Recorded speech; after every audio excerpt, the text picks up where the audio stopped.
The piercing scream shattered the morning silence at 7:43 a.m. "No! No! Emma!" The parrot's frantic voice echoed through every room of the house, each shriek more desperate than the last. Sarah's coffee mug slipped from her hands as terror gripped her heart. She sprinted toward the nursery, her mind racing with unspeakable possibilities. What she found inside would change everything she thought she knew about their beloved pet. If you want to see how this incredible story unfolds, hit that like button and subscribe so you never miss another heartwarming tale like this one. Drop a comment telling us where you're watching from and what time it is there right now. It had all started 6 months earlier on a bright Tuesday morning at 8:15 a.m. Sarah pushed open the front door, baby Emma bundled in soft yellow blankets, cradled against her chest. Kiwi was perched near the window, a 4-year-old yellow-headed Amazon parrot with emerald feathers that shimmered in the sunlight and a crown of golden plumage. His vivid orange eyes immediately locked onto the tiny bundle in Sarah's arms. "Look at him," whispered David, standing beside her. "He senses something's changed." Sarah settled onto the couch, adjusting Emma carefully in her arms. Kiwi's entire posture shifted. His feathers ruffled outward, his head cocked at a sharp angle as he studied this mysterious new addition to his world. Emma made a soft gurgling sound. Kiwi hopped along his perch, moving closer, his head bobbing rhythmically. "He's fascinated by her," Sarah murmured. Kiwi stretched his neck forward, leaning in until he was barely a foot away, his brilliant eyes focused intently on Emma's tiny face. Then Emma's eyes fluttered open. She gazed around the unfamiliar room, her vision unfocused and hazy, until her eyes found Kiwi. The two locked eyes in a profound, silent moment of connection. Kiwi made a delicate sound, barely audible. "Peep," he chirped softly. "Peep, peep." His first attempt at communication with her, a tender introduction between an infant and a creature whose intelligence transcended simple words. Tears welled in Sarah's eyes. "Did you hear that? He's trying to greet her." David smiled warmly. "I think he just discovered his new purpose." From that extraordinary morning, their lives transformed completely. As days melted into weeks, Kiwi became utterly devoted to Emma's every need and schedule. Whenever Emma cried, Kiwi would immediately call out, "Mama, Mama!" his voice sharp and commanding, loud enough to reach Sarah no matter where she was in the house.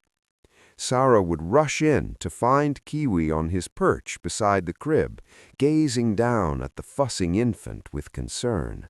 "He's more reliable than our baby monitor," David laughed one morning around 9:30 a.m. But Kiwi's involvement went beyond simple alarm calls. He began absorbing Emma's name into his vocabulary. It happened one quiet morning at 8 a.m.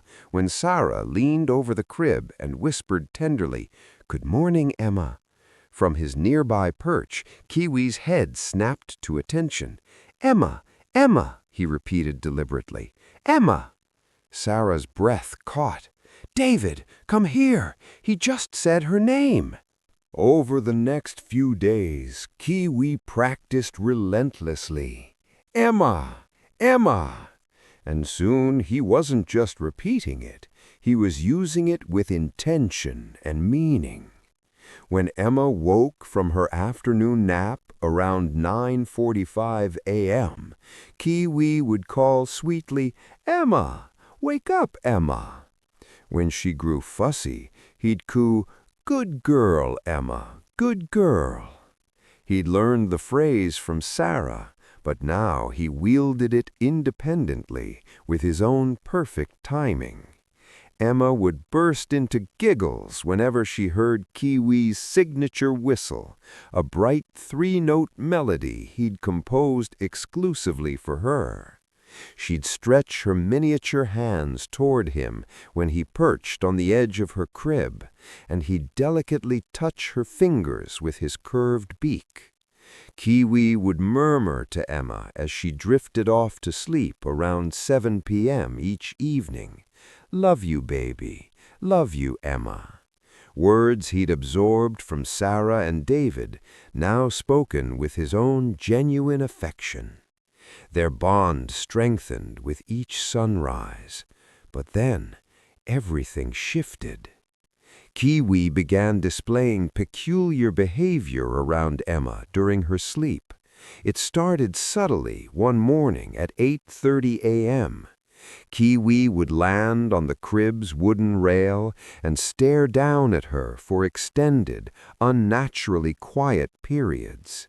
His head would tilt at unusual angles, his penetrating eyes fixed and motionless.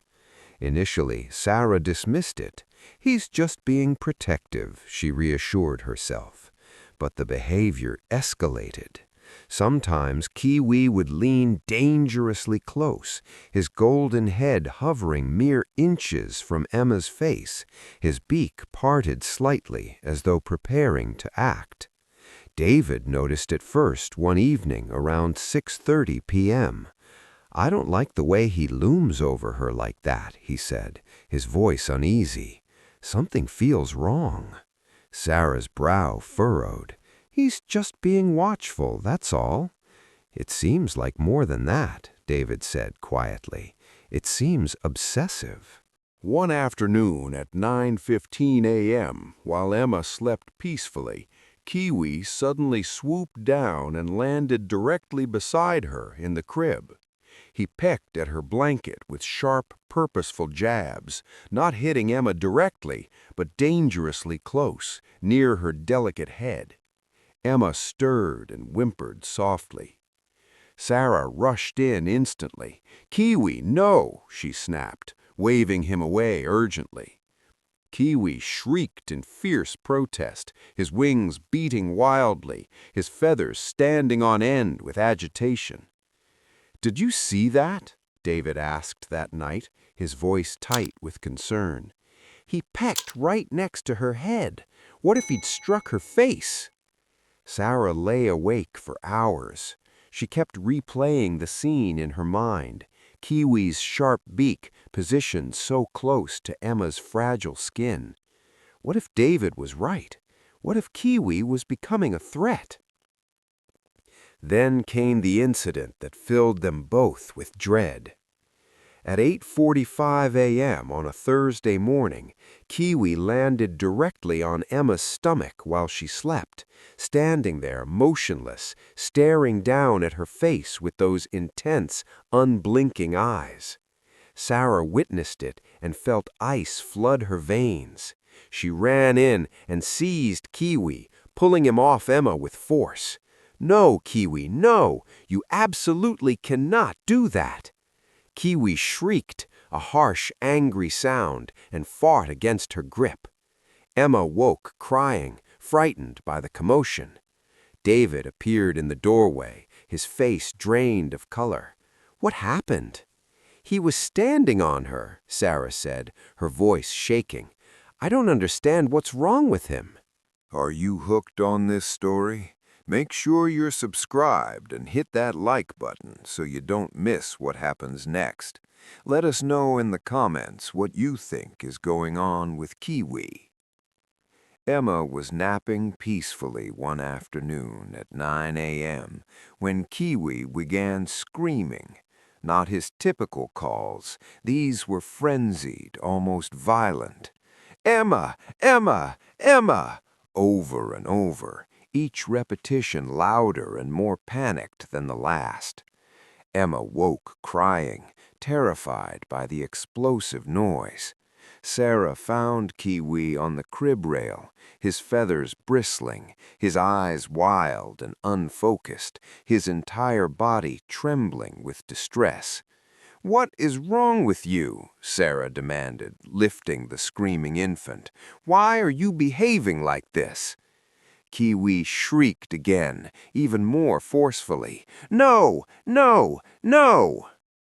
That night, at 10 p.m., Sarah and David sat together in the dim living room, exhausted and deeply frightened. "We have to separate him from her," David said firmly. "This has become too dangerous." Sarah's heart crumbled, but she couldn't deny what she'd witnessed. Kiwi's behavior had turned erratic, aggressive, potentially harmful.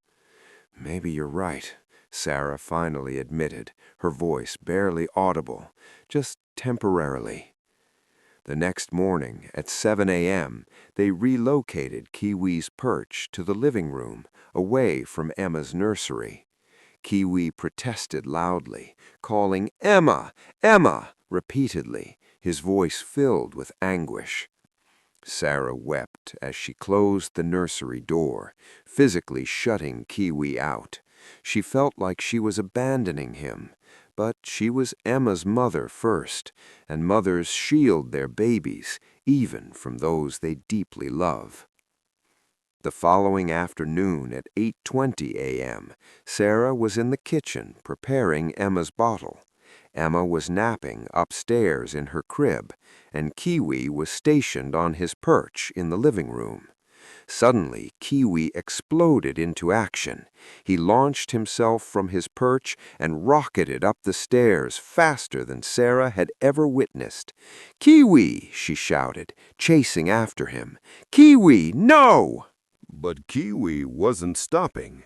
He flew directly into the nursery, screaming at maximum volume. "No! No, Emma!" Sarah burst through the doorway, prepared to pull him away from the crib. But what she saw paralyzed her completely. Emma was sleeping on her stomach. Sarah had positioned her that way, despite knowing the risks, but Emma had rolled. She was still in the crib, but she'd rolled toward the edge. Her tiny body was shifting inch by inch toward the corner where the crib rail met the mattress. In seconds, she would wedge herself into the narrow gap. Her face would press against the hard rail. She wouldn't be able to draw breath. Kiwi had seen it before Sarah comprehended what was happening. He landed on the crib rail and threw his entire body between Emma and the dangerous corner, spreading his wings to create a barrier, blocking her movement. Emma bumped gently into Kiwi's soft emerald feathers and stopped rolling instantly. Kiwi didn't budge. He remained there, his body forming a protective wall, his wings extended wide. "Emma, safe," he said quietly. "Good girl, Emma." Sarah's hands flew to her face, tears cascading down her cheeks. "Oh my God! Oh my God, Kiwi!" She carefully lifted Emma, who was still sleeping peacefully, completely oblivious to the danger she'd been in. Kiwi hopped onto Sarah's shoulder and nuzzled tenderly against her cheek. "Good bird," Sarah sobbed. "Such a good, good bird." That night at 7:30 p.m., they moved Kiwi's perch back into the nursery. 3 days later, at 9 a.m., Kiwi saved Emma again. David was drinking coffee in the nursery while Emma played in her crib. He'd placed his steaming mug on the small table beside the crib, positioned too close to the edge. Emma reached upward, her little hand swatting at the air playfully, and accidentally struck the table. The mug tipped. Scalding coffee began pouring over the edge, falling directly toward Emma below. Kiwi saw it in an instant. He launched himself from his perch, shrieking, "Hot! Hot, Mama!" He flew straight at the falling cup and struck it with his wing, deflecting it sideways. The coffee spilled, but away from the crib, away from Emma. It splashed onto the hardwood floor, steaming and dark. David stood frozen, staring at the puddle of coffee spreading across the floor. "Kiwi," he breathed, "you saved her again." Kiwi landed on the crib rail, his feathers disheveled from the collision. "Emma safe," he announced firmly. David sank into the chair, his hands trembling. If you hadn't, he couldn't complete the thought. Kiwi flew down and landed on David's knee, tilting his golden head to gaze up at him. "Love you," Kiwi said gently. David reached out and carefully stroked Kiwi's back. "I love you too, buddy. I'm so sorry we doubted you." Months passed. Emma developed into a giggling baby who loved crawling to Kiwi's perch each morning around 8 a.m. "Emma, Emma," Kiwi would call enthusiastically, and Emma would laugh and stretch her arms toward him. One evening at 6:45 p.m., Emma spoke her first word, "Kiwi." Kiwi puffed up with unmistakable pride. "My Emma," he whispered softly. This wasn't just a bird. This was family. Did you love this story? If you enjoyed it, make sure to subscribe to this channel and smash that like button. If you were Emma's parent and witnessed Kiwi acting strangely around your baby, would you have trusted him and allowed him to stay close? Yes or no? Share your thoughts in the comments below. Thanks so much for watching. See you in the next video. Have an amazing day.